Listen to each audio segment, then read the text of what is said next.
Alam mo na, siyempre, yung mga imahinasyon ng ating mga kabayan, just to be clear, kayo namang sasabi, yung investigasyon ng Quadcom sa issue ng drugs, ICC, ay walang kumpas ni Pangulong Marcos o ng Malacanang. Ay, walang kumpas. O, walang kumpas to. Mm. Hindi tayo pwede paggamit sa ganon. Oo. When we were elected as the chairman of the Committee on Public Order, yan ay pinanindigan ko na sasabihin namin doon ang pawang katotohanan kahit sino masaktan.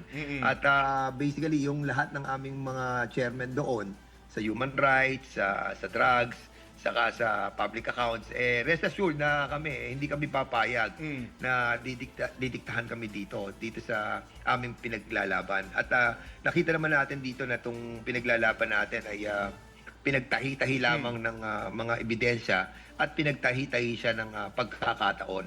Hindi siya nabuo ng ganun kasimple. Nabuo siya ng mahabang panahon ng investigasyon sa iba't ibang committee.